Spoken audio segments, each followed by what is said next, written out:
So London was born twice, I tell people. It was born as an idea through John Graves Simcoe in 1793, and then forgotten about for 33 years.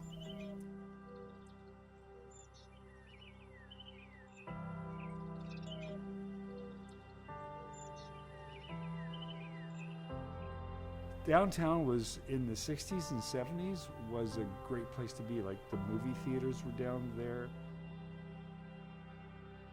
You know, there was just a lot of people downtown on Friday or Saturday night.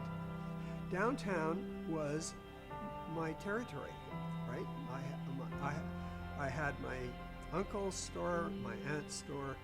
My mother had family who had ladies' wear and menswear shops as well downtown. So, you know, it was just like home for me. It was booming back when I was young, in my teenage years. You would want to meet your friends at Richmond and Dundas. You know, that was downtown. There were great stores there, especially Simpsons. Simpsons, at Christmas time, they had the Simpsons window, the automatic figures moving around. My friend Lewis, whose last name I won't say, he and I had a little game that we used to play where we used to pick out people in when we were in Simpsons, and we'd just follow them around, and we'd follow them and see where they went for the, you know, sometimes for an hour we'd try to hide from them, but follow them around until they left town. We were like 8 or 9 years old, I think, at that time. Simpsons was a great store to meet people at and go shopping. You know, department stores were great back then, and cool little shops and restaurants along that stretch of Dundas. There were people who lived in the area, and it was also the place to shop. Especially if you had a car, but also there was a pretty good bus service. It all ran downtown, so there were always people there. When I came back from Toronto in the late 80s, early 90s, there was a festival happening every weekend of the summer, either in Victoria Park or Harris Park or in the square in front of Covent Garden Market.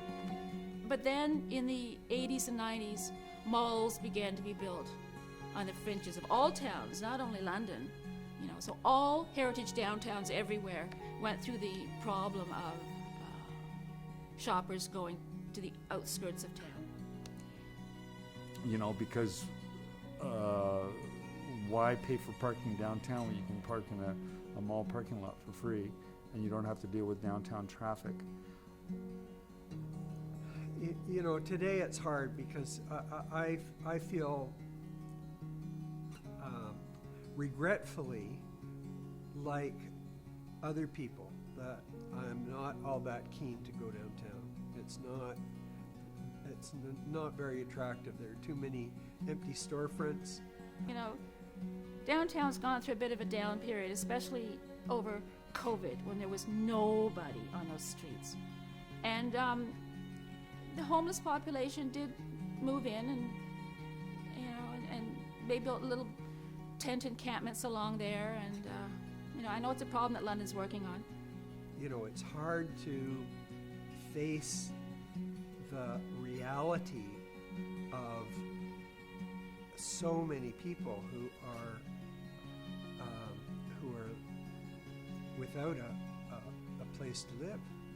So at the moment, Dundas Street is, as I say, reinventing itself.